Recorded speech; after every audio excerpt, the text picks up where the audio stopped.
Bueno, bienvenidos. Está empezando ya a llegar la gente a este coloquio del doctorado en Ciencias del Desarrollo y Psicopatología de la Universidad del Desarrollo. Vamos a dar un momento más para que lleguen más personas.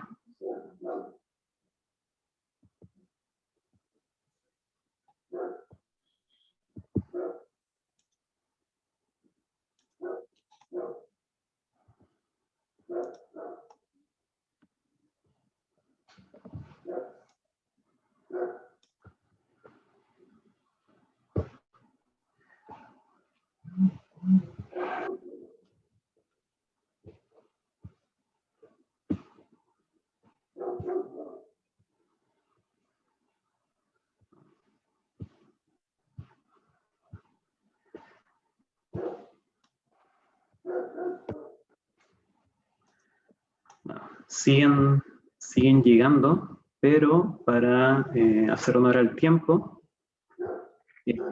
vamos a comenzar ya. En esta oportunidad va a presentar Carlos Schmidt. Él es psicólogo, actualmente es candidato a doctor en el programa Cerebro, Cognición y Conducta de la Universidad de Barcelona. Es colaborador o miembro también del Laboratorio de Ciencias Cognitivas de nuestra universidad. Y en el día de hoy nos va a presentar valga la redundancia, la presentación titulada Metacognición en cuadros neuropsicológicos, trastornos de personalidad. ¿Ya? La presentación va a durar aproximadamente 1 hora, vamos a dejar media hora después al final para hacer preguntas, y si es que tienen alguna pregunta durante el curso de la presentación, les pedimos que por favor las dejen en el sector, en la sección de preguntas y respuestas. ¿Ya? Por favor, Carlos, adelante. Vale, gracias Mauricio. ¿Cómo se escucha? ¿Bien? ¿Se escucha bien? Sí. Vale, voy a compartir pantalla entonces para iniciar en honor al tiempo. Entonces, hacemos la presentación, Mauricio, y al final dejamos un tiempo para preguntas, ¿vale? Ok, vale. Bueno, como decía Mauricio, mi nombre es Carlos y principalmente les voy a hablar de un título que está más específico del título general de la presentación, que tiene que ver con habilidades metacognitivas y regulación emocional, específicamente en el trastorno límite de la personalidad. Esto dentro del contexto de mi programa de doctorado y de mi tesis, que tiene que ver con 2 lugares donde estoy inserto en Barcelona, un hospital donde hay una unidad de tratamiento e investigación sobre el trastorno de personalidad límite, y en otra unidad, otro hospital donde se está estudiando específicamente la autolesión no suicida, como una conducta desregulada en población clínica y no clínica, pero que tiene relación con el trastorno de personalidad porque generalmente es una conducta de desregulación que ocupan estos pacientes. ¿Okay? Para orientar la presentación voy a hablar sobre características generales del TLP y formas de intervención en la cual nosotros trabajamos. ¿Qué sabemos sobre la metacognición y regulación emocional en el TLP actualmente desde una perspectiva clínica? Posteriormente a eso, ¿cómo generar entonces habilidades metacognitivas en estos pacientes como una forma de tratamiento? Y después les voy a mostrar algunos estudios en los cuales estoy inserto y que forman parte de mi tesis para concluir con algunas ideas finales y un poco también desafíos de hacia dónde va esta línea de investigación, que por supuesto no es una línea que yo pretendo terminar solo ahora, sino que desarrollarlo en los próximos años, porque hay mucho por hacer. ¿Ok?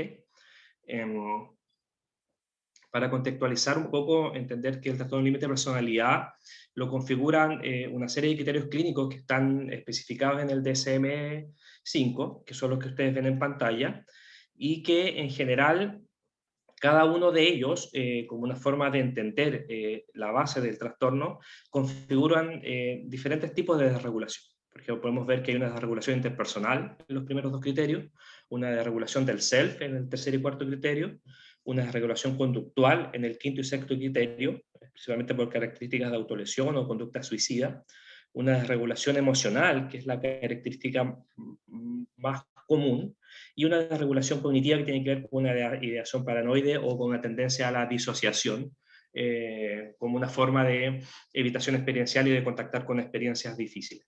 ¿Vale? Se ha visto a lo largo del seguimiento del trastorno cómo evoluciona naturalmente, y se ha visto que en un periodo de seguimiento de 10 años entre la adolescencia y la adultez, algunos de estos síntomas van disminuyendo, como por ejemplo la impulsividad o la desregulación del self, y la desregulación emocional, específicamente la inestabilidad afectiva, son los síntomas que más demoran en disminuir y que se mantienen en el tiempo. Por lo tanto, podría constituir el rasgo de personalidad más característico del trastorno. Una forma de entender el trastorno es a través del modelo biosocial de la terapia dialéctico-conductual de Linehan, un modelo que a mí particularmente me acomoda para entender el trastorno y que plantea lo siguiente. Este trastorno va a estar compuesto por una disfunción biológica de la regulación emocional, es decir, existen alteraciones en estructuras neurobiológicas del cerebro, como por ejemplo un volumen reducido de la amígdala, o una menor materia gris, por ejemplo en el hipocampo, o también una disfunción en áreas neurobiológicas, por ejemplo en el sistema serotoninérgico. Es decir, hay una genética cerebral que está alterada y que de alguna manera se relaciona con la desregulación emocional. ¿Ya? Esta vulnerabilidad emocional de origen biológico tiene 3 características. La primera es que el sujeto tiene una mayor sensibilidad emocional, es decir, necesita de menor estímulo para activarse frente a una situación particular en comparación con un sujeto normal. Hay una mayor reactividad emocional, es decir, se activa rápido frente a estímulos, principalmente negativos, y esa reactividad conlleva a una cascada emocional de otras emociones y otros pensamientos negativos, y hay un lento retorno a la línea base, es decir, una vez que se activa el sujeto, se mantiene mucho tiempo activado y le cuesta mucho poder regular la emoción. ¿Ya? Ahora, esta disfunción biológica tiene que estar en transacción con un ambiente que principalmente es invalidante. ¿Ya? ¿Qué vamos a entender por ambiente invalidante? De alguna manera es un ambiente en donde rechaza indiscriminadamente las experiencias privadas de los sujetos, es decir, no permite la expresión de lo que piensa o siente sobre algo, sino que constantemente se anula o se redefine lo que está pensando. También hay una invalidación de la esfera emocional, es decir, son castigadas las expresiones emocionales, principalmente las negativas, lo que lleva a que los sujetos aprendan a regularse emocionalmente a través de la supresión del pensamiento, o la supresión de la activación emocional, o a través de la evitación de experiencias, es decir, evitar contactar con las emociones. Y hay una sobresimplificación de los problemas, es decir, frente a una situación problemática, se le baja la importancia que para el sujeto tiene.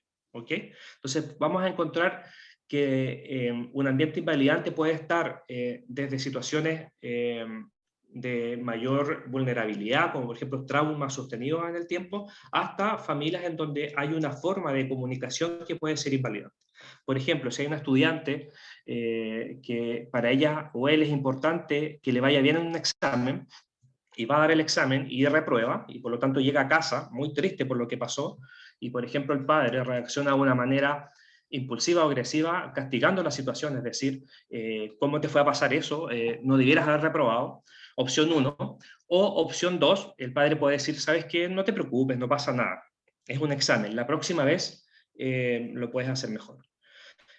Podemos entender que la primera opción es bastante invalidante, pero la segunda también, porque de alguna manera la segunda está simplificando el problema, es decir, no está validando la experiencia del estudiante, que era que para ella era importante aprobar el examen. Entonces podemos entender que conductas invalidantes se pueden dar constantemente y sin darnos cuenta, ¿ya? O que culturalmente muchas veces nuestros entornos o la educación puede favorecer conductas invalidantes.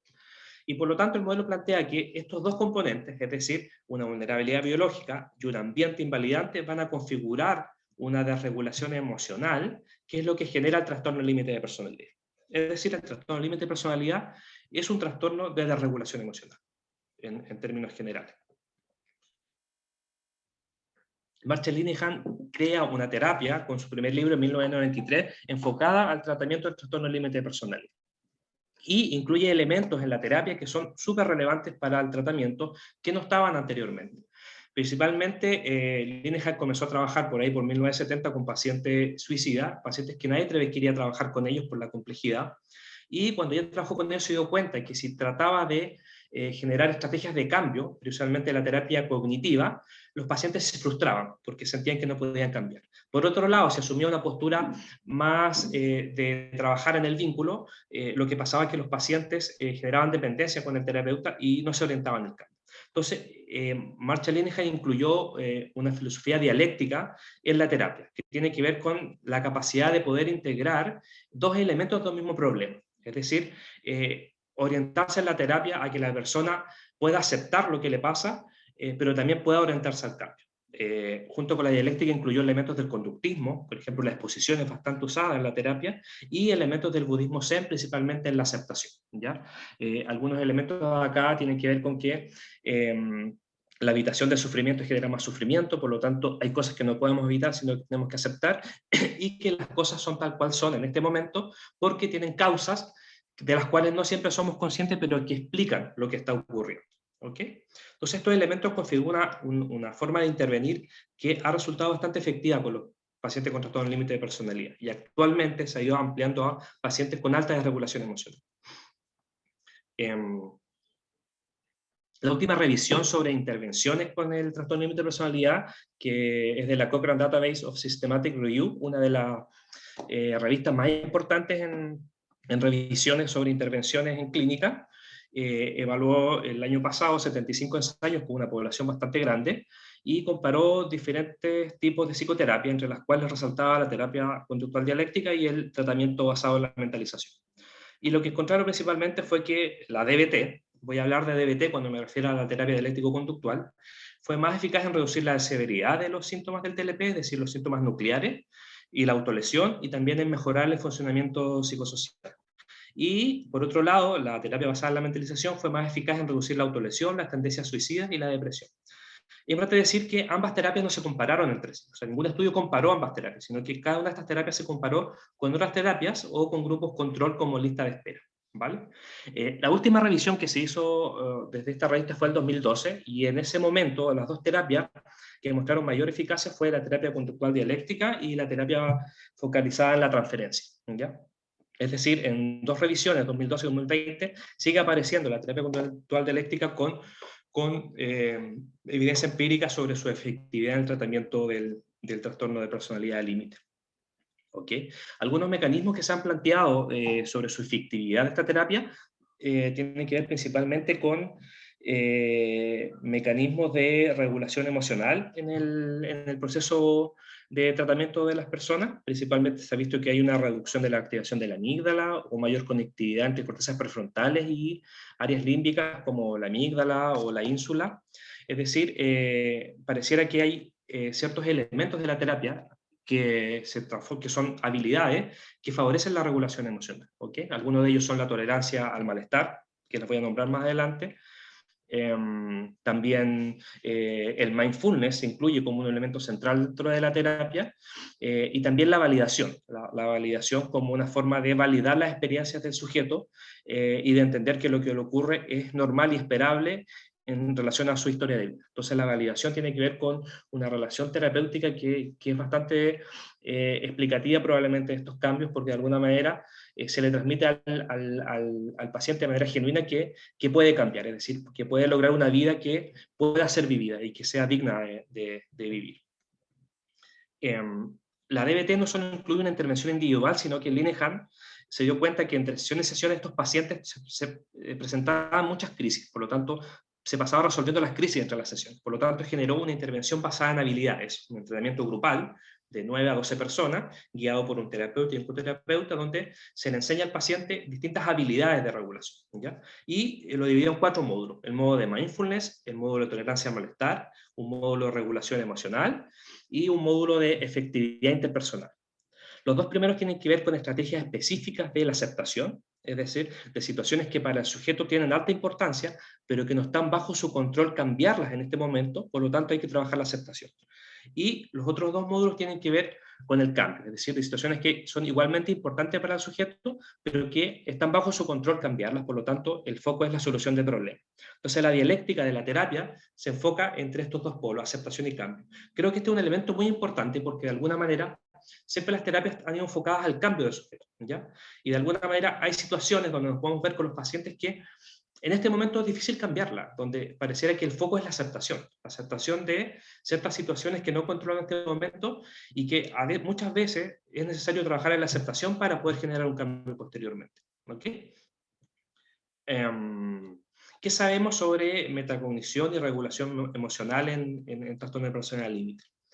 Primero le quiero mostrar este estudio con población sana, es decir, sin un trastorno psiquiátrico a la base, y que de alguna manera lo que buscaron fue buscar los mecanismos neuronales a la base del procesamiento emocional.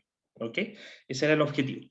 Entonces lo que hicieron fue un estudio de neuroimagen, ¿ya? En donde se le mostraba al sujeto dos condiciones, imágenes negativas, como por ejemplo una cara de miedo, e imágenes neutras, por ejemplo una flor. Y habían dos condiciones, es decir, en una condición donde el sujeto era consciente del estímulo y otra donde no era consciente. Posterior a esas condiciones se le pedía evaluar una cara ya neutra, su grado de simpatía con esa cara en una escala Likert de 1 a 4. ¿ya? La condición inconsciente es la que tienen en su pantalla en la parte superior derecha. Aquí lo que hacían en la condición inconsciente es que se mostraba, por ejemplo, la cara de miedo, pero en el ojo dominante se mostraba esta especie de cuadro como pixelado de colores, ya que son patrones Mondrian, que se muestran en el ojo dominante, ya con un cierto de contraste, y en el ojo no dominante se mostraba la imagen, de este caso la emoción de miedo, en un contraste menor.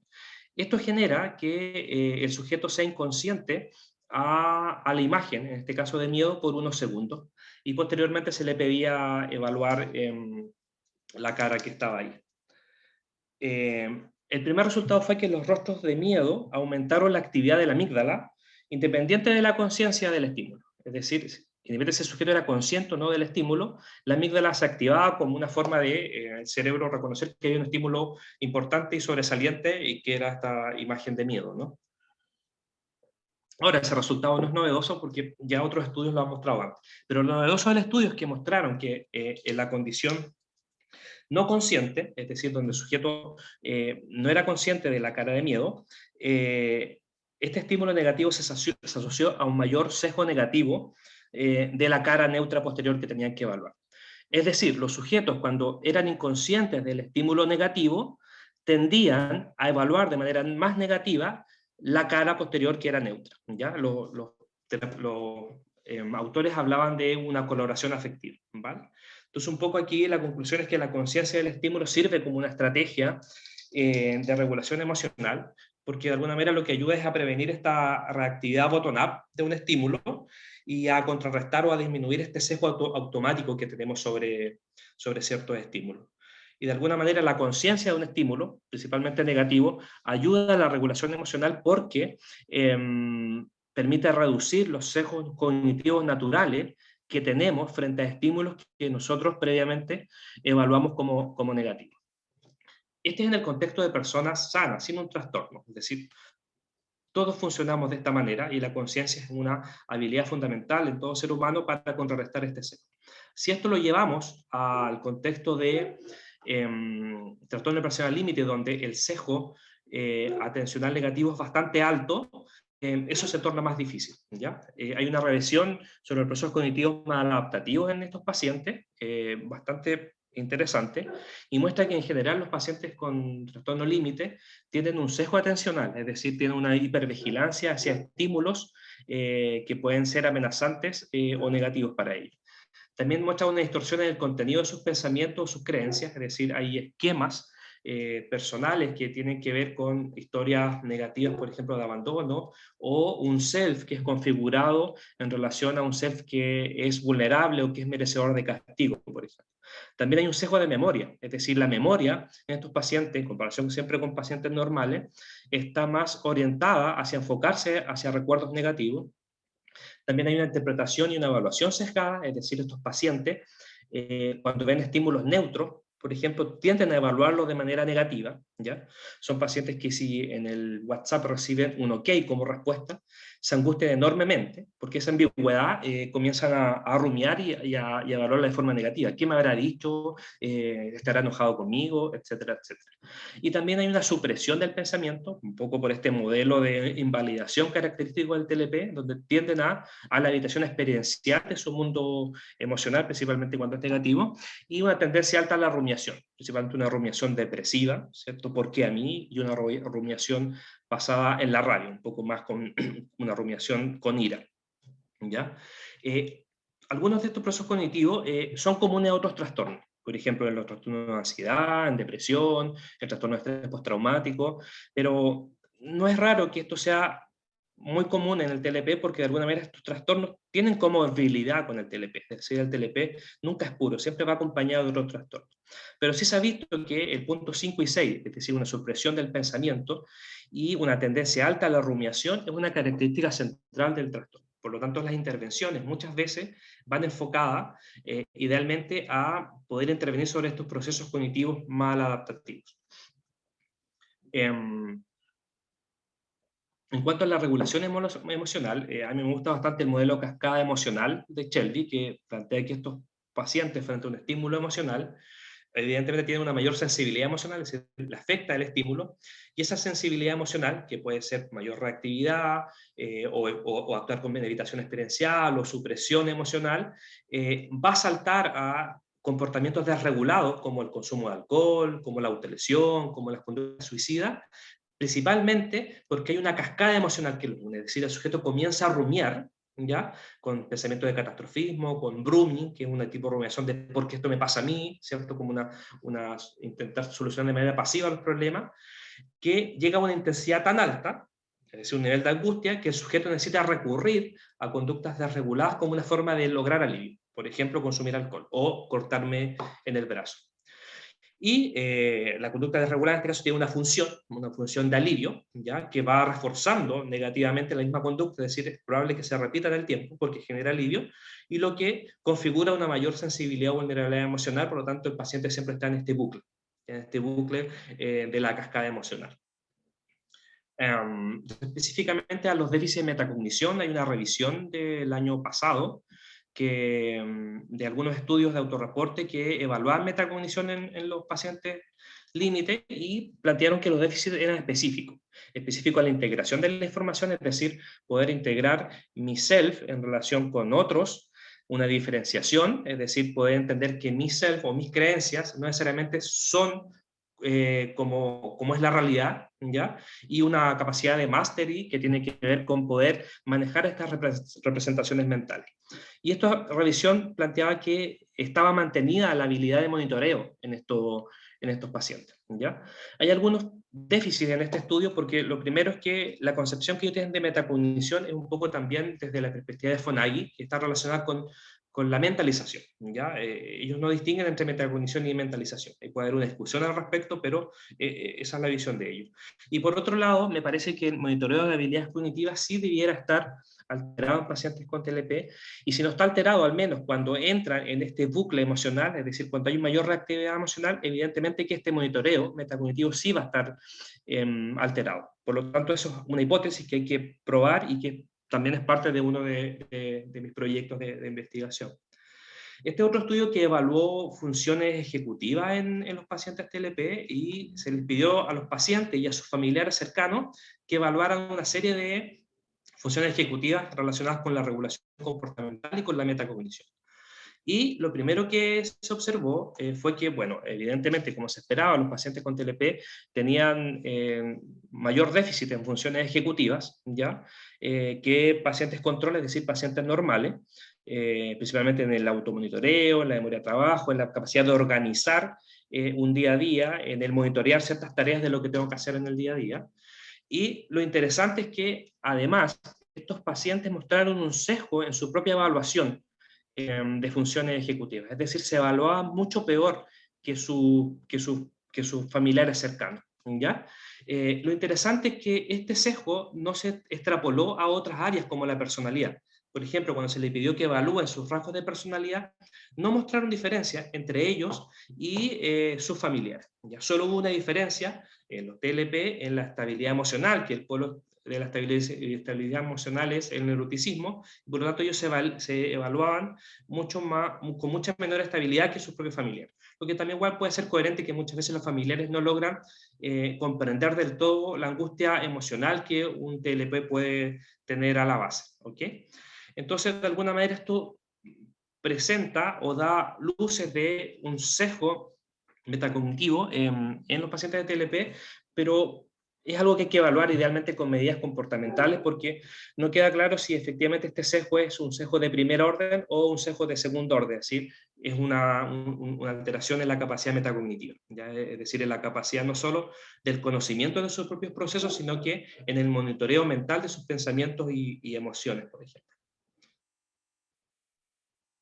¿Cómo entrenar habilidades metacognitivas en clínica? Bueno, de alguna manera es parte de lo que yo estoy haciendo y de lo que ya hacían acá también en uno de los hospitales donde me inserté, que tiene que ver con la habilidad de centramiento. ¿Ya? Hay esta habilidad, no es nueva en la literatura, pero cobra fuerza cuando aparecen intervenciones basadas en mindfulness para el tratamiento de personas con depresión que tenían depresiones recurrentes, es decir, recaían muchas veces. Por lo tanto, se creó una intervención donde se trataba de generar una especie de centramiento con su propia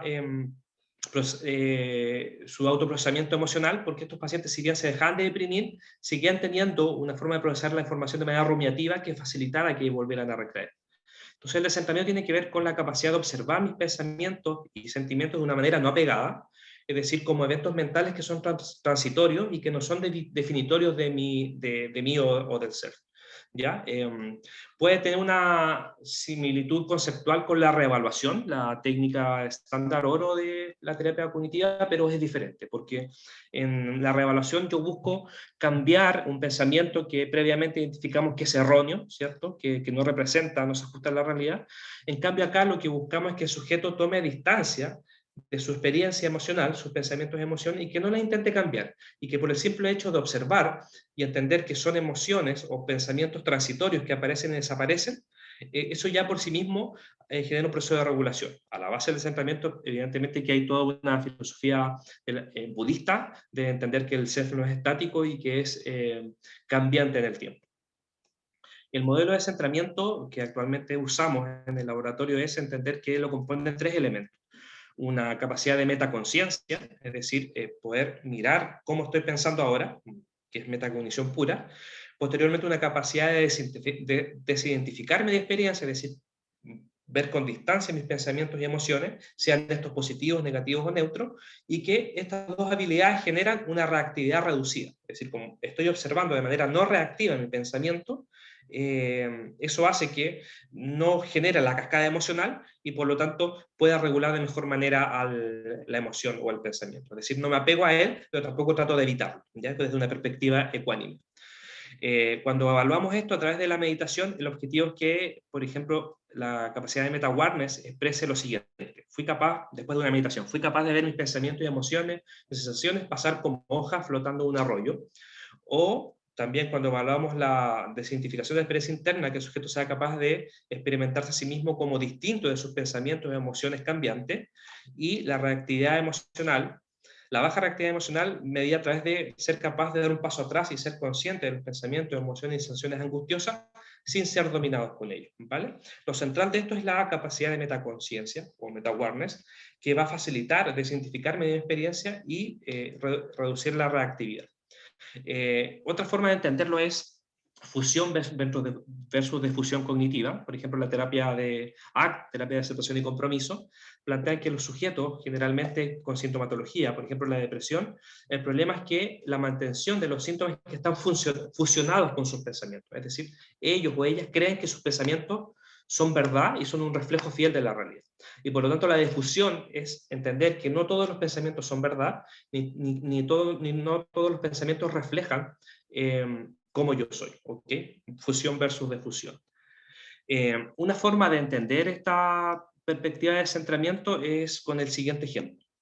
Ya, si ustedes ven ahí, es probable que, además de las figuras en negro, puedan observar un triángulo blanco invertido, ¿vale? Entonces la pregunta que yo hago acá, ese triángulo blanco que está ahí, ¿está en la figura? Es decir, ¿existe realmente o está en mi mente? Si alguien puede responder por el chat, o si tú me lo lees, Mauricio, genial. ¿Ese triángulo blanco existe realmente? ¿Está ahí o está en mi mente?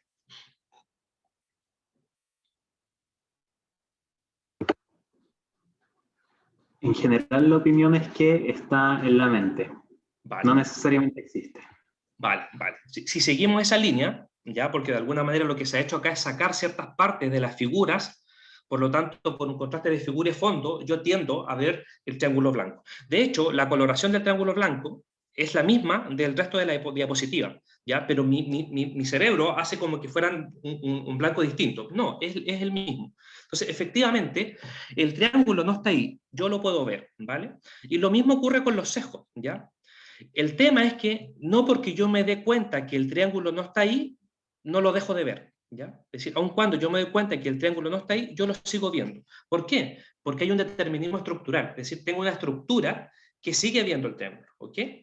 Por lo tanto, con los sesgos cognitivos ocurre lo mismo, ¿ya? Sobre todo cuando están muy instaurados en nuestra estructura psicológica, ¿ya? Por más que yo quiera no pensar de cierta manera, o por más que alguien me diga, oye, piensa positivo, el sesgo se va a mantener en mi cabeza. Por lo tanto, el objetivo no es cambiar mi sesgo, ¿ya? No es convencerme que el triángulo está o no está ahí. No entro en esa dinámica sujeto-objeto, sino que de alguna manera entender que ese triángulo está en mi mente, ¿ya? Ese es el primer paso, es decir, el triángulo no es real. Está ahí, pero no es real, no es verdad, ¿ya? No es verdad, está en mi mente, ¿ya? Y solo ese cambio en la relación con los sesgos cognitivos ya puede generar un cambio en mis comportamientos, por ejemplo. Entonces el objetivo desde el centramiento es lograr procesos cognitivos o procesar la información de manera distinta para desautomatizar procesos de pensamiento desadaptativos como son los sesgos, ¿ok? Esto es súper importante entender porque el sesgo atencional negativo pareciera que es una característica del ser humano, es decir, una característica de nuestro cerebro, ¿ya? Y evolutivamente se entiende que me ha permitido sobrevivir. Por ejemplo, si yo voy en la selva y veo un palo y digo, es una serpiente, es decir, tengo un sesgo negativo, es un palo, pero en mi mente es una serpiente, eso es adaptativo, más adaptativo que si yo lo viera al revés. Es decir, si veo una serpiente y yo pienso que es un palo, pienso positivo. No, Carlos, no te preocupes, esto es un palo. Entonces, si eso pasara, es más probable que yo muera porque me va a morder esta serpiente. Entonces, el sesgo atencional negativo de alguna manera es parte de nuestra estructura neuroanatómica, pero evidentemente en el día a día nos puede traer problemas, ¿ya? Porque nos permite tener sesgos hacia lo que hacemos en el día a día. Un poco el estudio que les mostré hace un rato, ya como un estímulo negativo va a sesgar negativamente un estímulo posterior que no está relacionado y que es neutro. ¿Ok? Entonces, generar el descentramiento es súper importante desde la meditación. Y lo importante es entender qué tipo de meditación me sirve para lograr esto, ¿ya? Este es un estudio alemán del 2017, donde por 9 meses hicieron distintas intervenciones con un N grande de sujetos y evaluaron distintas meditaciones que son en general como las gold standard que se usan en las intervenciones basadas en mindfulness. Entonces encontraron que la meditación basada en la respiración, que es la típica meditación chámata, que es enfoco mi atención en la respiración y si me distraigo vuelvo a enfocar en la respiración, era común en todas las otras tipos de meditación, es decir, en todas se lograba una capacidad de estar centrada en el presente, una mayor atención y una menor distracción. Pero había otras meditaciones que tenían componentes específicos. Por ejemplo, Body Scan, o la meditación centrada en el cuerpo, favorecía una mayor conciencia corporal. Meditaciones enfocadas en la compasión, específicamente lo que tienen es que lograr pensamientos positivos hacia uno mismo y hacia los otros, ¿ya? Por medio de imaginar ciertas imágenes. Y el pensamiento, en la meditación enfocada en el pensamiento, es decir, observar qué está ocurriendo en este momento en mi mente, es decir, qué está pasando por mi mente, sin intentar en el presente, sin intentar distraerme sobre qué pasó ayer o qué quiero hacer después, sino que simplemente qué ocurre en mi mente en este momento, ¿ya? Este tipo de meditación favorece una conciencia metacognitiva, que sería un poco el descentramiento a la base de esta meditación. Entonces, el tipo de meditación sí importa, porque de alguna manera me permite conocer qué quiero yo lograr. Hay veces que los pacientes necesitan mayor conciencia corporal, por lo tanto, yo voy a hacer meditación de body scan, ¿ya? Hay veces que los pacientes tienen una baja compasión, ¿ya? Son muy autocríticos consigo mismos. Entonces, en alguna etapa del tratamiento puedo hacer meditación focalizada en la compasión. Si yo quisiera mejorar la metacognición, por lo tanto, la meditación enfocada en los pensamientos sería una buena alternativa. Al respecto, hubo un estudio del 2004 que mostró que 2 semanas de meditación dividida en 8 sesiones mejoró las habilidades metacognitivas medidas comportamentalmente, pero basada en la tarea de memoria, no en la tarea perceptual de Fleming. ¿Ya? Estas pruebas las utilizan en el laboratorio de la Universidad del Desarrollo, donde está Mauricio y donde está el profesor Gabriel Reyes. Y junto con esto nosotros quisimos replicar este estudio agregando otro elemento, donde están también Mauricio y Gabriel, y mostramos que la misma cantidad de tiempo de meditación, cuando la meditación se enfoca en el cuerpo y no en la observación de los pensamientos, la meditación disminuye, ¿ya? Entonces, de alguna manera podemos entender que pareciera que la metacognición, medida comportamentalmente, no sobre los sujetos, no sobre lo que los sujetos creían lo que era metacognición, sino que medida comportamentalmente, pareciera que es una habilidad maleable y que se puede entrenar o perjudicar en relación a lo que yo haga, ¿ya? De ahí podemos entender que un sujeto que está en constante rumiación, evidentemente su capacidad metacognitiva se va a ver afectada. Por otro lado, un sujeto que tiende a practicar el centramiento podría mejorar su capacidad de metacognición, y lo importante a evaluar es si eso tiene un efecto en las conductas. Por ejemplo, si eso va a disminuir las conductas desreguladas, que es parte también de una de las preguntas de mi proyecto de investigación. Entonces, ahora entrando ya a estudios, les quiero mostrar 3 estudios que en el fondo he podido evaluar el descentramiento, ya como medida de autorreporte. No tengo estudios con medidas comportamentales de la metacognición, principalmente porque el año pasado, por año de pandemia, no pude evaluar, y es algo que tengo que hacer este año. Entonces espero contar con datos para compartir con el laboratorio de Gabriel ya para el 2022. Pero sí quiero compartir ustedes lo que hemos hecho hasta ahora, ¿vale? Principalmente yo lo que he evaluado es el módulo de mindfulness, como un módulo de 10 semanas que se usa para trabajar con pacientes con trastorno de personalidad límite. Principalmente, esto es basado en la terapia dialéctica conductual de Linehan, lo que se enseña son ciertas habilidades, es decir, la habilidad de mente sabia. Si el sujeto identifica cuando está en mente emocional o mente racional, y cuando una vez que identifica eso, trata de buscar un camino del medio, que es la mente sabia, es decir, una mente dialéctica que pueda incorporar lo emocional y lo racional de un mismo problema y buscar una solución. Y posteriormente se enfoca en habilidades que tienen que ver con describir, sin juicios, observar una cosa a la vez, de decir, en el presente, mindfulness puro, y participar siendo efectivo, es decir, poder participar en actividades, pero sin descuidar mis objetivos personales, ¿ya? Todas estas habilidades generalmente están alteradas en el TLP, ¿ya? Son pacientes que les cuesta mucho identificar y escribir sus emociones, son muy enjuiciadores consigo mismo y con los demás, y les cuesta ser efectivos en el día a día, es decir, si tienen un objetivo, por las emociones se pierden y pierden el objetivo central, ¿ok? Entonces, lo primero que hicimos fue este estudio que ya está a punto de salir en el número de psicotema de ahora de este mes, y que principalmente lo que hicimos fue comparar el módulo de habilidades de mindfulness, el que le mostré recién, con un módulo de efectividad interpersonal, ¿ya? Que también está incluido dentro de DBT, ¿ya? Módulo de mindfulness, que es principalmente enfocado en aceptación, habilidades de observar, describir mi experiencia, y efectivamente personal, que precisamente son habilidades que están enfocadas en enseñarle al sujeto cómo resolver conflictos interpersonalmente para lograr mi objetivo, favorecer el autorrespeto en la relación con los otros, y cómo cuidar las relaciones que son, me sirven, que son positivas para mí, y cómo terminar relaciones dañinas. Encontramos una N grande de 102 pacientes que se dividieron en estos 2 grupos, y principalmente encontramos que la regulación emocional aumentó en ambos grupos, es decir, en ambos grupos los sujetos disminuían problemas de regulación emocional. Hubo una tendencia leve en el grupo de mindfulness a ser más efectivo en la regulación emocional, pero no fue significativa. Pero específicamente el grupo de mindfulness disminuyó la sintomatología límite, síntomas centrales del TLP, y aumentó su capacidad de centramiento, que era lo que esperábamos, que no ocurrió en el otro módulo. Y posteriormente encontramos una mediación múltiple, es decir, planteamos como mediadores el descentramiento y la desregulación emocional, y encontramos que el entrenamiento de mindfulness aumentó la capacidad de centramiento en los sujetos, lo que a su vez disminuyó la desregulación emocional, lo que a su vez disminuyó los síntomas del TLP.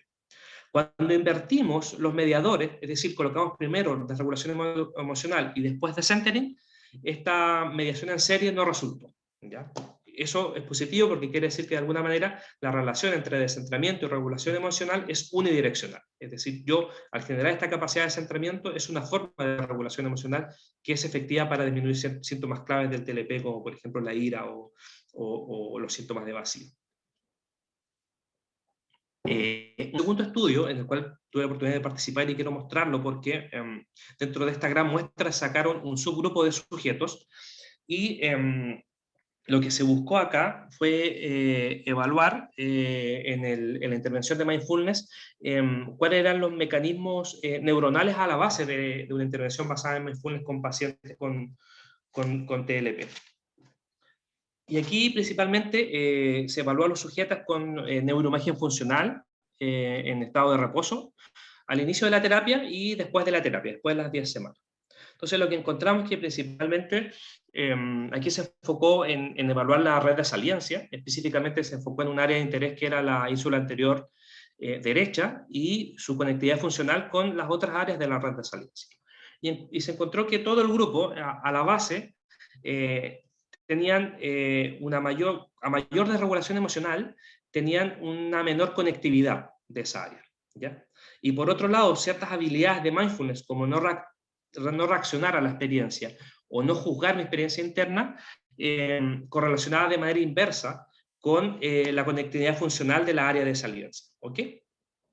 Después de la intervención, lo que se vio fue que la conectividad funcional cambió, y específicamente comparando el módulo de mindfulness con el módulo de efectividad interpersonal, se observó que la conectividad funcional de esta área, de la ínsula anterior derecha, con las otras áreas de la red de saliencia, por ejemplo, amígdala, disminuyó. Y que este cambio en la conectividad funcional se relacionó con los cambios clínicos, es decir, con un aumento de la regulación emocional y con un aumento de las habilidades de mindfulness que tienen que ver con no juzgar la experiencia y con no reaccionar a la experiencia.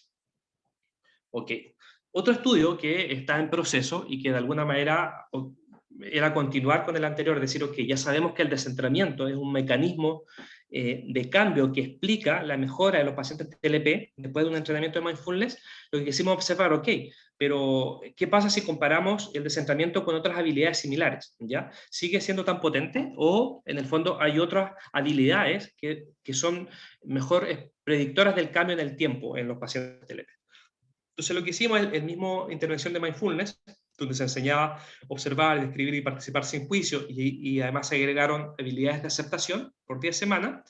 Evaluamos en el tiempo 6 habilidades: descentramiento, reevaluación para ver si eran distintas o no en este tipo de población y en este tipo de intervención, la autocompasión, el no juicio de la experiencia, el no apego de la experiencia y la atención al momento presente, es decir, como una habilidad clave de mindfulness. Y lo que evaluamos si estas habilidades predecían una mayor regulación en el tiempo, ¿ya? Entonces, semana a semana evaluamos estas habilidades y además evaluamos la regulación emocional. Y ocupamos un método de multilevel time-lagged analysis que tiene que ver con que queríamos evaluar si la sesión 1 de habilidades predecía la sesión 2 de regulación emocional, y si la sesión 2 de habilidades predecía la sesión 3 de regulación emocional en el tiempo, ¿ya? Hacer este time-lagged análisis nos permite de alguna manera buscar unidireccionalidad en los cambios a través del tiempo. Y interesantemente lo que encontramos que, bueno, nada sorprendente, pero la práctica diaria era un buen predictor de la disminución de la regulación emocional en el tiempo de estos pacientes. Es decir, quienes más practicaban diariamente, no importaba el tiempo, pero quienes más practicaban diariamente, es decir, en la semana practicaban en días, aunque sean 3 minutos, 10 minutos, eran los que mejores los que mejor avanzaban en la regulación emocional, ¿vale? Esto es porque el entrenamiento implica ciertas tareas para la casa que tienen que ver con meditaciones específicas, que van enfocadas a desarrollar cada una de estas habilidades que las centrales de centramiento. Y lo que encontramos es que una interacción de descentramiento con las sesiones en el tiempo. Es decir, vimos que el descentramiento predice, sesión a sesión, una mejor regulación emocional en los pacientes. Y la otra habilidad que encontramos es que el no apego, ¿ya? El no apego también fue una habilidad predictora de una mejor regulación emocional en el tiempo en estos pacientes. Las otras habilidades no mostraron regulación, un efecto significativo. Cabe decir que aquí no hay un grupo control, es decir, estamos evaluando los sujetos consigo mismos a través del tiempo, son 10 medidas de cada sujeto por 10 veces, y aún es una muestra que es baja, vamos en 40 sujetos y la idea es llegar por lo menos a 60, por lo tanto son datos preliminares. Entonces, que específicamente el entrenamiento de mindfulness en el TLP, el descentramiento y el no apego son habilidades trascendentales para lograr mayor desregulación emocional. El descentramiento tiene que ver con esta capacidad de distanciarme de mis pensamientos, es decir, puedo separar mis pensamientos y sentimientos de mí mismo, ¿ya? Y el no apego tiene que ver con algunos ítems como este que está acá. No me quedo enganchado en desear una vida ideal o perfecta. Entonces, si ustedes se fijan, el no apego es aceptación pura, ¿ya? Por lo tanto, pareciera que el descentramiento, una habilidad cognitiva de distanciarme de mis pensamientos y emociones junto con la capacidad de aceptación, son predictores de una mayor regulación en los pacientes con TLP. Esperamos tener este estudio ya para el otro año cuando lleguemos por lo menos a una muestra de 60 o 70. Y por último, este fue un estudio de Ecological Momentary Assessment, que es que a los sujetos se les dio una aplicación en su celular y que por 15 días consecutivos tenían que ir reportando una serie de preguntas que se le iba haciendo. Por ejemplo, emociones, si hay autolesión, cuál fue el método de la autolesión, etcétera, etcétera. Principalmente eran grupos compuestos por trastorno límite con que se autolesionaban, estudiantes que se autolesionaban y un grupo control que no ejercía autolesión. Entonces monitoreamos las veces que se autolesionaron en los 15 días, que fue nuestra variable dependiente, y vimos qué variables eran predictoras de la autolesión. Usamos una serie de emociones momentáneas como enfado, tristeza, vergüenza, angustia, culpa, frustración, que siempre son centrales en explicar la autolesión. Eventos interpersonales, como por ejemplo salir con los amigos, consumir droga, discusiones habituales, tener sexo, etc. Y utilizamos medidas de autorreporte para ver si también habían medidas más de rasgos que podían relacionarse con la predicción de la autolesión. Por ejemplo, los síntomas límites, la angustia psicológica medido por el DASS, que es un test que mide ansiedad, estrés y depresión, y la capacidad de descentramiento, esta habilidad metacognitiva de la cual es importante en la presentación que yo le estoy haciendo. ¿Ya? Entonces lo que encontramos fue que la frustración por sí sola era un predictor de la autolesión. Las discusiones también, es decir, los problemas interpersonales también eran un predictor de que los sujetos se autolesionaban. Esto es coherente con ambientes invalidantes y de relaciones interpersonales defectuosas que pueden favorecer la autolesión. Y encontramos que la culpa era un predictor de la autolesión, pero solo cuando estaba acompañado de una angustia psicológica. Es decir, la emoción de angustia junto con una angustia psicológica del sujeto predecía la autolesión. Y también la ira era un predictor de la autolesión, pero solo cuando hay sintomatología límite. Entonces, esto es importante porque la ira es un síntoma central dentro de la patología límite e incluso aparece como uno de los ítems de diagnóstico del trastorno límite personal. Interesantemente encontramos que el descentramiento prevenía la relación entre la tristeza y la autolesión. Es decir, cuando los sujetos estaban tristes, pero tenían una capacidad de descentramiento, esa tristeza prevenía la autolesión. Pero encontramos a su vez que cuando el sujeto estaba en una emoción más intensa como la ira, y aun cuando podía tener una mayor capacidad de descentramiento, la autolesión ocurría de igual manera. ¿Ya? Entonces esto es interesante porque de alguna manera permite especificar un poco cuándo usar descentramiento para prevenir la autolesión. ¿Ya? Entonces el descentramiento sería útil en emociones con bajo arousal fisiológico como la tristeza, pero no sería tan efectivo en emociones de mayor arousal fisiológico como la ira, por ejemplo. Y esto es coherente con la clínica, principalmente en DBD, que cuando tú ves que los pacientes están a punto de cometer una conducta desregulada, por ejemplo la autolesión, están tan intensos en la emoción que muchas veces la meditación no sirve en ese momento. Lo que sirve en ese momento son habilidades de tolerancia al dolor. Por ejemplo, tocar un hielo en la mano y derretirlo, sumergir la cabeza sobre un pote con hielo, o cosas como, por ejemplo, no sé, probar wasabi. Es decir, cualquier estímulo intenso que cambie mi atención de la angustia hacia el cuerpo y que impida la autolesión, ¿ya? Pero cuando eso ocurre y el sujeto puede tolerar la emoción, el sujeto sigue activo emocionalmente. Es decir, no ha cometido la conducta del problema, pero emocionalmente sigue activo. Después de esas habilidades de tolerancia al dolor, sí sería efectivo utilizar estrategias de meditación, como por ejemplo el descentramiento, para poder bajar la activación emocional. Y ya entrando en tierra derecha, creo que quedan 10 minutos. Quedan 10 Para minutos, terminar, ¿sí? Vamos a ir a algunas conclusiones y desafíos. Entonces, en el fondo, lo que interpretamos que estas habilidades de mindfulness con los TLP les ayuda, por ejemplo, cuando les enseñamos a observar su experiencia interna e interna, es contrarrestar la estrategia de evitación que ellos tienen, de evitación experiencial, de evitar su experiencia. Cuando les enseñamos a describir sus pensamientos, a etiquetarlos con un nombre, ¿cierto? Y a ver su pensamiento de perspectiva descentrada, nos permite contrarrestar la estrategia de supresión como estrategia de regulación emocional. Cuando le enseñamos a observar y participar sin juicio, lo que tratamos de disminuir los sesgos negativos o la autocrítica, muy característica de los TLP. Y cuando trabajamos en la aceptación, sería ya como una habilidad que complementa a las anteriores, que es contrarrestar la negación sobre ciertas cosas de la realidad que no puedo cambiar o que no dependen de mí cambiar. Es decir, cambiar una estrategia que es más bien de resignación pasiva o de confrontación agresiva por una estrategia de aceptación. ¿Ok? Y el descentramiento es transversal a estas habilidades. Es decir, cuando les enseñamos en la sesión a meditaciones y las enviamos para la casa con un audio, son meditaciones que van enfocadas a favorecer el descentramiento desde un menor exigencia a una mayor exigencia en las 10 sesiones. Ok, entonces podemos entender entonces que la capacidad de conciencia y metaconciencia pueden ser habilidades importantes en la regulación emocional y específicamente la disminución de sesgos cognitivos desadaptativos, principalmente mayor conciencia a través de practicar la observación y descripción de mis pensamientos, o la reevaluación como la estrategia gold estándar en la terapia cognitiva. Pero además sería útil generar estrategias de metaconciencia, como por ejemplo practicar descentramiento. Hay algunas orientaciones meditativas específicas, como el Mahamudra, que van muy de la mano con lo que implica el descentramiento, que el Mahamudra de alguna manera implica poder observar de manera abierta, sin fijarme un objetivo en mi contenido mental, qué es lo que pasa en mi cabeza en cierto momento, en este momento, y solo usa la respiración como un ancla para estar en el presente. Pero el objetivo es entrenamiento de ver lo que ocurre en mi cabeza momento a momento como una forma de descentramiento.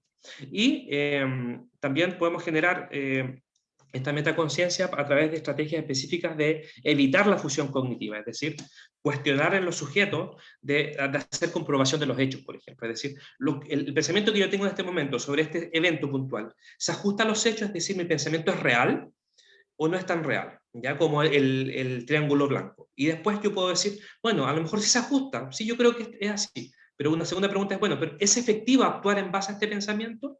Si no es real mi pensamiento, si no se ajusta a los hechos y no es efectivo, tengo que buscar otra estrategia, ¿ya? Porque si actúo en base a eso voy a terminar generando conductas sesgadas que se pueden transformar en conductas desreguladas en nuestros pacientes, ¿vale?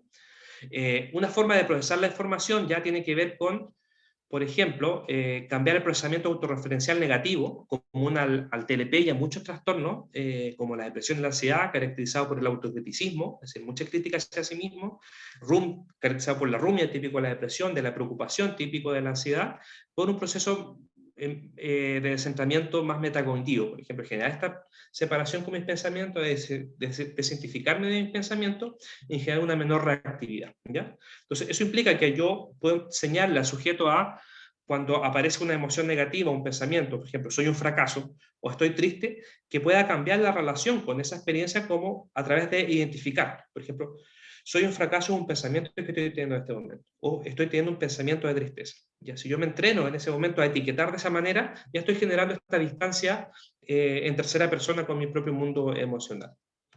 Y también hay algunas perspectivas que le ponen otro nombre, pero buscan también generar descentramiento en la práctica clínica a través del diálogo con el paciente y que se enfocan en identificar ciertas situaciones en persona, lugar y tiempo. Por ejemplo, en persona, si yo me siento en este momento triste por un problema que pasó en el trabajo, alguien podría decirme, ok, pero ahora imagínate cómo tú te sientes con otras personas, cómo te sientes en la casa, cómo te sientes con tu pareja, cómo te sientes con tus amigos. Entonces, yo puedo entender que yo puedo sentirme de manera distinta en distintos contextos. Y por lo tanto, esa situación que me pasa en el trabajo no es definitoria de quién yo soy y cómo va a ser mi vida.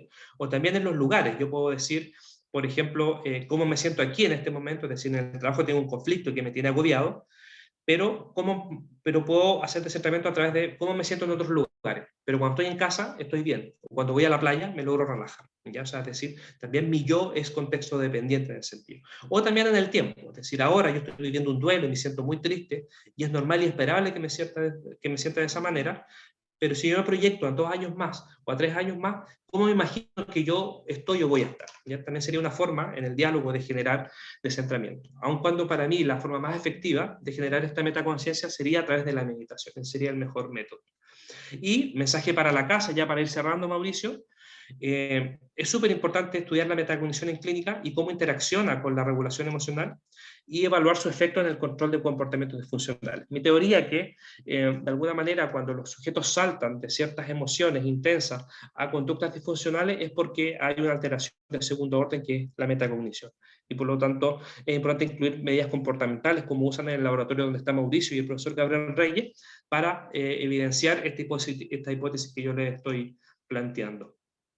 Y otra cosa a tener en cuenta, en este monitoreo metacognitivo de nuestra experiencia como una forma de regulación emocional, también es importante considerar que la motivación juega un rol importante, es decir, las personas a veces no están dispuestas a evaluar sus propios estados mentales. Hay personas que les cuesta mucho monitorear sus estados mentales o les cuesta mucho monitorear el rendimiento de una tarea, por ejemplo, cómo les fue en cierta situación, habilidad que por lo demás es muy importante para no volver a cometer los mismos errores, ¿ya?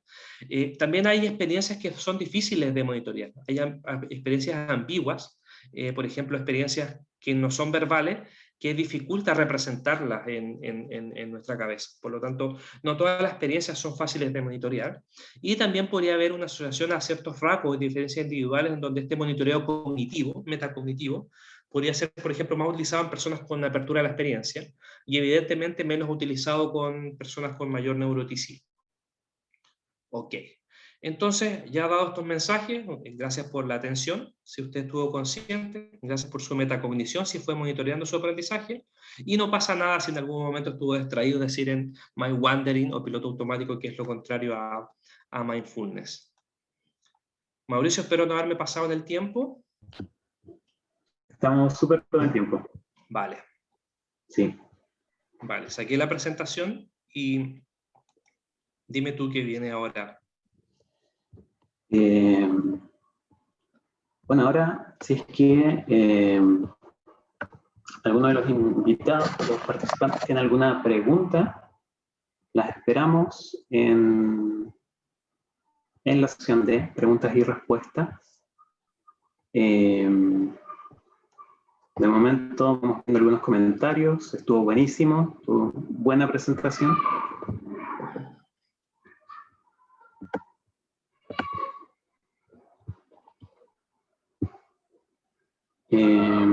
A ver, una pregunta que encontré acá en el chat.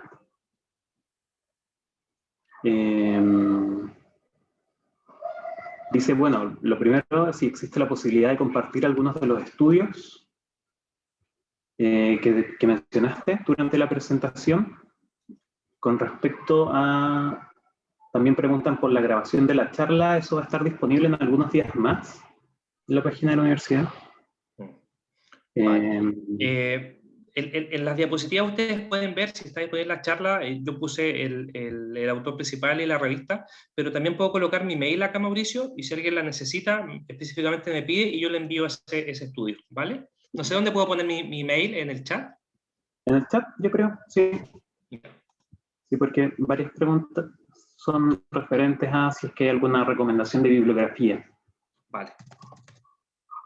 Me escriben qué les interesa específicamente o qué estudio quieren que les envíe de lo que presenté y yo se las envío. Ahí está mi mail. Vale. Había una pregunta acá de alguien más atrás se me perdió. De Gabriela Rodríguez. Estas disfunciones ligadas a la formación del cerebro, ¿viene dado por la genética o el desarrollo de la vida? Depende desde el modelo que tú lo veas, pero desde el modelo biosocial de la terapia dialéctica conductual, tienen que estar los dos componentes, es decir, tiene que haber un componente de vulnerabilidad emocional, es decir, por ejemplo, una amígdala más reactiva junto con un ambiente invalidante. Y ambos en interacción generan la regulación emocional. La teoría dice que si no está uno de los dos componentes, yo no voy a desarrollar el trastorno límite de personalidad. ¿Ya? Tienen que estar ambos componentes para poder configurar un trastorno límite de personalidad. ¿No se ve el correo? ¿No les llegó? Sí, sí. Yo lo veo, está en el chat. Está más arriba. @gmail.com. Lo voy a colocar más abajo. Entonces ahí va quedando en el último mensaje. Ahí lo envié. Carlos, solo lo enviaste a los panelistas, por eso no se ve el correo. Importante, gracias. Enviar gracias. a todos. Gracias, un detalle. Y es todos los panelistas y participantes. Okay. Sí. Gracias. Ahí está. Ya. Preguntan también si podría Carlos profundizar en la diferencia entre metacognición y mentalización, algo que mencionaste brevemente. Vale. La verdad es que una diferenciación que aún entiendo está en discusión. Algunas perspectivas clínicas la ven como igual, ya sobre todo la perspectiva más como de psicodinámica de Peter Fonagy, de terapia focalizada en la mentalización, entienden metacognición y mentalización de la misma manera, ¿ya? Pero entiendo también que hay otros estudios o teorías o modelos que plantean que pueden ser dos habilidades relacionadas pero también distintas, ¿ya? Es decir, cuando yo hago mentalización en relación con qué es lo que piensa un otro de mí, ¿ya? Voy a ocupar ciertas áreas cerebrales, y cuando hago una mentalización sobre algo que yo hice, sobre algo interno, voy a ocupar otras áreas cerebrales, ¿ya? La verdad es que es una discusión filosófica y yo no me he metido mucho en el tema, pero sí he tratado de como simplificar mi área de estudio, de hablar solo de metacognición, ¿ya? Y trato de diferenciarlo de la mentalización, ¿ya? Mi modo de entender son procesamientos de la información que son distintos a nivel cerebral, que pueden estar relacionados, solapados, pero que son distintos, ¿ya? También lo hago de manera práctica, porque si me amplío a la mentalización, el campo de estudio se vuelve muy amplio, y por lo tanto yo necesito también delimitar mi área de estudio.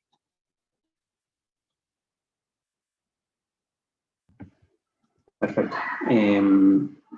Ahora otra pregunta de Rodrigo de la Puente. ¿Cómo se usa la técnica del descentramiento, pero en este caso en la personalidad antisocial, o en otros trastornos de la personalidad quizá? Si tienes como alguna experiencia, alguna información respecto a eso. Buena pregunta. Yo no lo sé, porque la pregunta ahí sería si, en relación a tu condición, estoy pensando si el descentramiento es una habilidad que es beneficiosa para todo tipo de trastorno de personalidad y por lo tanto es recomendable, o tal vez sirve para unos y no para otros. Yo no lo sé, ya sí sé que es útil en el trastorno de personalidad límite, porque de alguna manera ayuda a contactar con estos sesgos cognitivos y a poder manejar la experiencia, es decir, a generar este desapego con esta fusión con mis pensamientos, ¿vale? Yo entendería que si hay trastornos en donde la persona está muy fusionada con sus pensamientos, por ejemplo, en un trastorno narcisista estoy pensando, en un sujeto que él tiene esta creencia de sí mismo como superior a los otros, que no se condice con la realidad externa, terapéuticamente podría ser efectivo usar este tipo de intervención. Ahora la pregunta es si cuando yo hago eso con el sujeto va a tener una mayor comprensión y por lo tanto un alivio emocional, o por el contrario, eso, en contactarse con esa realidad, el sujeto lo puede llevar a deprimirse. No tengo respuestas a eso, la verdad. No lo sé. Y es una pregunta interesante para indagar.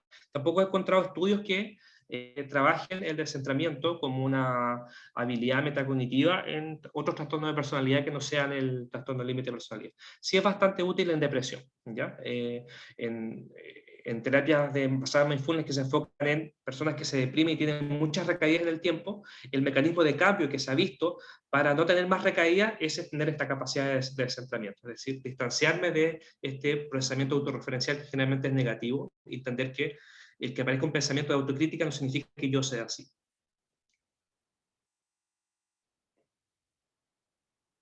Y otra pregunta de la misma persona, Rodrigo, nuevamente, apunta a si esta capacidad, el descentramiento, se puede dar de manera innata. O sea, ¿habrían personas que de manera innata, sin ningún tipo de entrenamiento, tendrían una mayor capacidad de descentramiento? Algo así como lo que hablábamos hace tiempo de un mindfulness disposicional, como un rasgo de la persona. Sí. Hay un autor que es autor de metacognición, Mauricio, ¿cómo se llama? De metacognición de la Universidad de California, que ahora está metido muy en mindfulness. ¿Cómo se llama este sujeto? Bueno, me dice.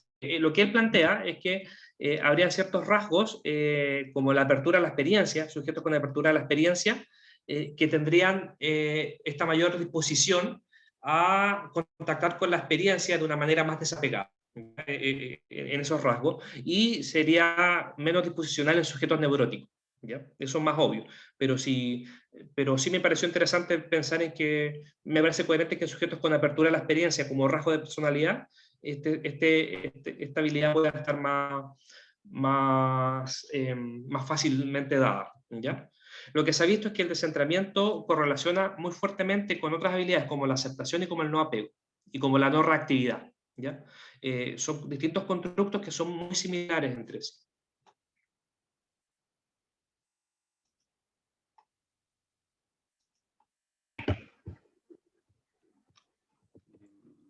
Yo creo que es útil el aprendizaje si alguien le hizo sentido del triángulo, ¿ya? Es importante en la vida a veces entender que si lo que estoy viendo o lo que creo se ajusta a la realidad o está en mi mente, ¿ya? Entonces es muy útil en la vida darse cuenta que a veces los pensamientos no siempre son reales, ¿ya? Y por lo tanto, si no son reales, no debo hacerle mucho caso a ese pensamiento, porque si no me va a llevar a cometer una conducta errónea, ¿no? Y creo que lo del triángulo, si lo entendieron, me parece una reflexión súper importante para aplicar un poco ese distanciamiento con los sesgos cognitivos que todos tenemos en el día a día, y mucho más en los clínicos. ¿Alguna otra pregunta, Mauricio? Hay otra pregunta que, bueno, dice, lo voy a leer: ¿cómo evaluar los estados emocionales y su importancia en la toma de decisiones, y cómo insertar la dimensión metacognitiva en procesos educativos? Ya. No sé si tienes como alguna experiencia o algo con respecto a esto. ¿Cómo evaluar los estados emocionales y su importancia en la toma de decisiones? Y cómo insertar las dimensiones metacognitivas en procesos educativos. Vale. En relación a los estados emocionales, mucho se ha teorizado sobre ciertos déficits cognitivos en pruebas de rendimiento de toma de decisiones, por ejemplo, en los TLP. Y lo que se ha visto que los TLP en toma de decisiones o rendimiento cognitivo no son muy distintos a pacientes normales que no tienen un trastorno de personalidad o que no tienen un trastorno psiquiátrico de la base. Pero sí, su rendimiento se ve mermado cuando están reactivos emocionalmente, ¿vale? Si el sujeto está bien, porque está estable y no está teniendo ningún problema actualmente en su vida, su rendimiento cognitivo es normal, ¿ya? Pero cuando está reactivo emocionalmente porque tuvo una discusión, por ejemplo, eso va a influir en su rendimiento, ¿ya? Entonces, por lo tanto, evaluar las dimensiones emocionales y las dimensiones metacognitivas son súper importantes, ¿ya? Son súper importantes como una forma de poder tener un mayor control sobre mi comportamiento, ¿ya? Tener un mayor control sobre mi comportamiento.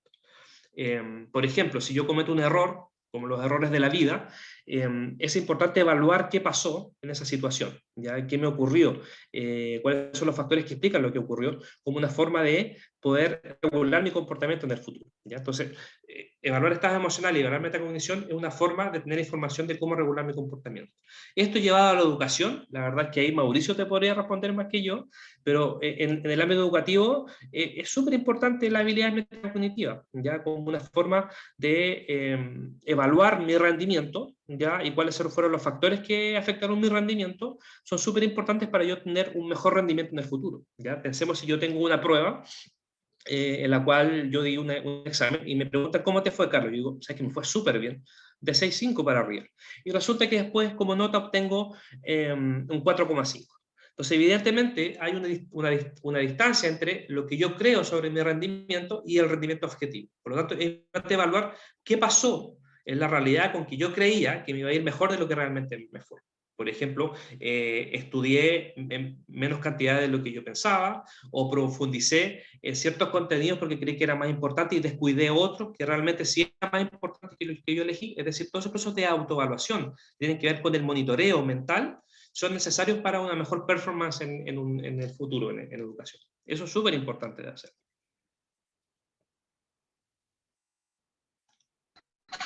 Vale, muchas gracias.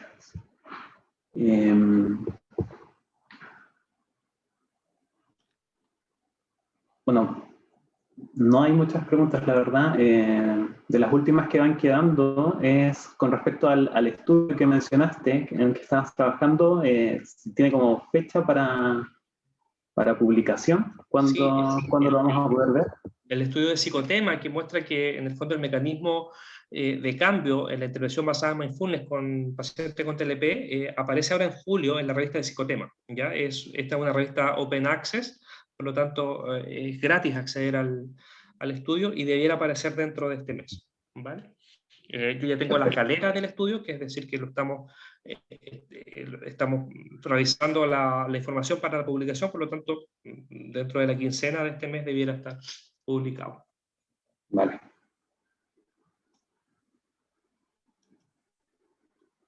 ¿Sobre educación no quieres agregar algo, Mauricio? ¿Complementar la respuesta? ¿O solo si quieres? ¿No? Sí, o sea, lo que dijiste es muy cierto. La metacognición, bueno, hace un par de semanas tuvimos una charla sobre metacognición y educación. Ya. En general, la metacognición, claro, tiene un impacto en muchos niveles, desde el desempeño académico hasta otros procesos que son más importantes como para la vida en general. Porque tenemos que pensar que el aprendizaje que uno desarrolla dentro de la sala de clases no es el mismo aprendizaje que uno desarrolla cuando está solo, por ejemplo, o cuando está en el trabajo, o cuando ya es mayor. En ese punto se ha visto que la metacognición no solamente sirve para estudiantes, sino que para todo tipo de persona que está aprendiendo algo, ¿ya? Esta capacidad de poder aprender sin necesidad de una retroalimentación externa, ¿ya? Que es algo que da la metacognición, nos va a servir eventualmente a todos durante toda la vida. Súper. Bueno, es interesante eso porque... Es interesante porque yo tendría que pensar que el sistema educativo actual está muy enfocado en tener ese feedback externo. Es decir, estamos acostumbrados a que nos digan cómo tenemos que hacer un trabajo, que nos digan los lineamientos y el resultado al respecto. Pero cuando nos pedían trabajos más abiertos, donde tú tienes que tomar decisiones al respecto, como no estamos acostumbrados, a veces nos angustiamos, porque estamos acostumbrados a este lineamiento. Entonces, parte también del aprendizaje implica generar esta creatividad de ir pensando cómo hago lo que hago. ¿Ya? Súper interesante lo que tú dices, me parece súper importante. Exacto, ser consciente de mis procesos, de mi propio proceso de aprendizaje. Darme cuenta cuando algo se me dificulta y estar lo suficientemente consciente como para activar medidas para regular en ese momento mi aprendizaje. Exacto. Súper. Bueno, en la clínica me olvidé tal vez agregar que cuando nosotros hacemos el entrenamiento, inmediatamente no buscamos generar descentramiento, ¿ya? Porque si yo busco generar descentramiento en un paciente que nunca ha tenido una intervención, puede ser un poco angustioso para él o ella hacer una meditación al respecto. Nosotros partimos con la meditación con la habilidad de observar, y principalmente el entrenamiento es aprender a observar estímulos internos, ya sean como sensaciones corporales, por ejemplo, el contacto de mi espalda con la silla, el contacto de los pies con el suelo, ya sea como sensaciones más fisiológicas, mi respiración, el movimiento de mi estómago, el calor corporal que siento en este momento, o ya sea las emociones cómo siento las emociones en el cuerpo. Por ejemplo, entender que cuando estoy con mucha rabia tiendo a empuñar la mano, o la angustia va más situada en el pecho, o el vacío está más situado acá en el cuerpo. Una vez que el sujeto logra observar su experiencia interna, es decir, contrario a la habitación experiencial y lo que ha aprendido a través de un ambiente invalidante, es decir, cómo siento mi emoción ahora y dónde la siento en el cuerpo, una vez que entrena la capacidad de observar, paso recién a la capacidad de describir. Okay, ahora esto que sé, ¿cómo le puedo llamar? ¿Cómo se llama? Y comienzo a trabajar la tolerancia en la emoción. Es decir, que el sujeto pueda mantenerse con la emoción, desde el conductivo sería como una conducta de exposición, mantenerse con la emoción para que la pueda tolerar. Y una vez que la tolera, lo que el sujeto entiende es que esa emoción no es tan preponderante como él creía. Es decir, yo la observo, se tiende a activar naturalmente, pero si mantengo mi atención de manera de no enganchar con ella, lo natural es que la emoción disminuye. Fisiológicamente las emociones duran segundos en el cuerpo. Lo que pasa es que nosotros las podemos mantener por horas o días a través de nuestra capacidad mental, ¿ya? Y a través de esta cascada emocional. Es decir, aparece la emoción y inmediatamente lo que ocurre en los pacientes con trastorno de personalidad límite es que saltan a la emoción secundaria. Es decir, por ejemplo, sienten tristeza, han aprendido en su vida a anular la tristeza, a no contactar con ella, y como una forma también estratégica de no contactar, pasan a una emoción secundaria. Por ejemplo, rabia por sentir tristeza, o vergüenza por sentir tristeza, o frustración por no tolerar la tristeza. Y se quedan pegados en la emoción secundaria. Entonces, eso hace muy difícil la intervención, porque como se quedan en la emoción secundaria, pueden dar vueltas y se transforman en un bucle. Entonces, lo que yo hago es, ok, la emoción secundaria es importante, pero que contacte con la emoción primaria, por ejemplo, la tristeza, y lo llevo a contactar con la tristeza en una perspectiva descentrada. ¿Dónde sientes la tristeza? ¿En qué parte del cuerpo?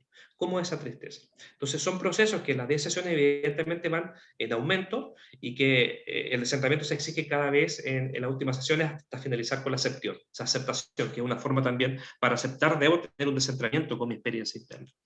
Pero al inicio trabajamos mucho en la observación y por lo tanto el cuerpo nuevamente es súper importante en las meditaciones basadas en mindfulness. Es decir, la atención, una forma de tener la atención en el momento presente es anclarla en mi experiencia corporal, por ejemplo mi respiración. ¿Ya? Me faltó esa aclaración. Vale. Mira, y la última pregunta que apareció ahora hace poco, respecto a los ambientes invalidantes, ¿cómo podemos desvirtuar o disminuir estos tipos de ambientes? Ok. Eso es complejo porque, por ejemplo, nosotros vimos ahora, estamos evaluando unos estudios el apoyo social percibido. ¿Qué tanto el apoyo social percibido es un predictor de la autolesión? Es una muestra de jóvenes estudiantes, de estudiantes clínicos. O sea, una muestra clínica, que son como 300 sujetos, donde un porcentaje de ellos, el 45%, se autolesiona. Y los otros no. Ambos tienen trastornos clínicos a la base, ansiedad, depresión, etcétera, intento de suicidio, pero la mitad se autolesiona en la mitad. Entonces, vimos que en análisis univariado, el bajo apoyo social percibido predice la autolesión. Pero luego, cuando empezamos a agregar más variables, por ejemplo, la desregulación emocional o los síntomas límite, esta relación desaparece. Entonces, después encontramos un modelo mediacional en el fondo en donde el bajo apoyo percibido, que sería un ambiente invalidante, predice, por ejemplo, la autolesión, pero solo cuando hay síntomas límites y cuando hay alta desregulación emocional. Es decir, el contacto entre nuevamente, un ambiente invalidante puede generar conductas disruptivas como la autolesión, pero solo cuando hay esta vulnerabilidad emocional a la base, por ejemplo, los síntomas límites, ¿vale? Entonces, eso es importante, que también evaluar si hay un componente de regulación emocional a la base que explique o que permita entender que hay mayor vulnerabilidad a ciertas situaciones que podrían ser invalidantes por el sujeto, ¿vale? Lo segundo es que si yo estoy en un ambiente invalidante y que es así, es difícil lograr eso. ¿Ya? Lo que hoy día se está buscando es, de alguna manera, en la terapia dialéctica conductual, que además de enseñarle habilidades a los pacientes, se trabaje con la familia. Entonces, se trabaja con la familia a través de generar conductas validantes con su familiar. ¿Ya? Y cuando se hace esto, que es ya algo más nuevo, es súper efectivo, porque tienes que entender también que las familias invalidantes no lo hacen porque ellos quieran ser invalidantes, porque es lo que aprendieron, ¿ya? Es su historia de aprendizaje. Y de alguna manera no saben otra forma de hacerlo. Entonces, cuando tú le enseñas habilidades, responden bastante bien, ¿vale? Otra estrategia también va a ser útil que tú te puedas apartar de esos ambientes invalidantes y puedas construir contextos más sanos, más sanos. Pero a veces para las personas es súper difícil escapar de un ambiente invalidante. Entonces son varios elementos que se pueden considerar, pero uno de ellos es trabajar con la familia, por ejemplo, como una forma de intervención. ¿Cómo vamos, Mauricio? Parece que no hay más preguntas. Vale. Así que, bueno, agradecer la presentación, Carlos, muy buena. Agradecer también a quienes pudieron asistir, a quienes participaron con preguntas y con comentarios. Y, bueno, esperar que nuevamente nos acompañen en otro coloquio. Van a haber más durante este mes. Y bueno, muchas gracias. Vale. Gracias a ti, Mauricio, y bueno, buena semana para todos. Nos vemos. Adiós. Chao, chao.